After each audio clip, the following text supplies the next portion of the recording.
Mereka selalu berkata, tidak apa-apa, selalu siap menyesuaikan diri, selalu berusaha menjadi versi yang paling bisa diterima. Namun di balik sikap ramah dan penuh toleransi itu, ada ketakutan yang terus bekerja diam-diam, takut mengecewakan siapapun. Dalam kehidupan sehari-hari, orang seperti ini sering dipuji sebagai pengertian, dewasa, dan mudah diajak bekerja sama. Tapi dalam psikologi gelap, ketakutan berlebihan untuk mengecewakan orang lain bukanlah empati murni. Ia adalah strategi bertahan hidup yang lahir dari rasa tidak aman yang mendalam. Banyak dari mereka tumbuh dalam lingkungan di mana penerimaan bersyarat, cinta, perhatian, atau rasa aman hanya diberikan ketika mereka memenuhi harapan. Kesalahan kecil dibalas dengan jarak emosional, diam, atau kekecewaan yang membuat mereka merasa bersalah. Sejak itu, terbentuk keyakinan bawah sadar.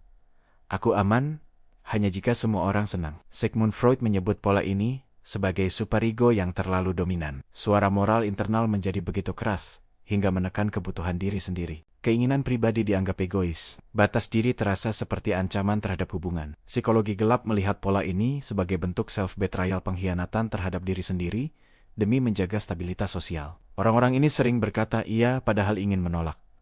Mereka hadir meski lelah. Mereka tersenyum meski terluka. Dan setiap kali mereka mengalah, harga diri terkikis, sedikit demi sedikit. Buku When I Say No, I Feel Guilty, karya Manuel J. Smith, menjelaskan bahwa ketidakmampuan berkata tidak sering berakar pada rasa bersalah yang tidak rasional. Bukan karena benar-benar bersalah, tetapi karena takut kehilangan penerimaan. Yang membuatnya semakin gelap adalah kumulasi emosi yang ditekan. Orang yang takut mengecewakan jarang mengekspresikan kemarahan secara sehat. Mereka menahannya, menyimpannya, dan memutarnya ke dalam bentuk menyalahkan diri sendiri. Carl Jung menyebut emosi yang ditekan ini sebagai bagian dari shadow dan bayangan ini perlahan tumbuh. Dalam hubungan jangka panjang, ketakutan ini menciptakan ketimpangan. Orang lain terbiasa dilayani, sementara kebutuhan si penyenang, orang menghilang dari radar. Tanpa disadari, mereka mengajarkan orang lain bahwa batas mereka bisa diabaikan. Psikologi gelap juga menyoroti sisi kontrol tersembunyi. Dengan berusaha tidak mengecewakan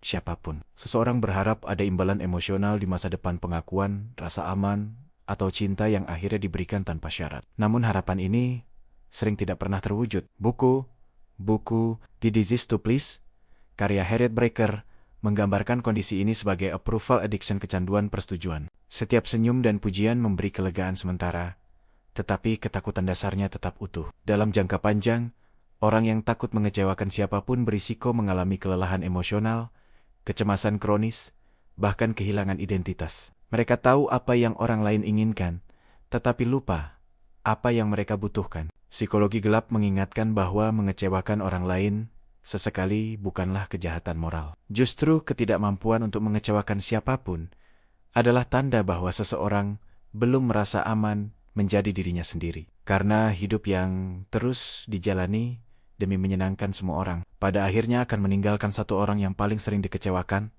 diri sendiri.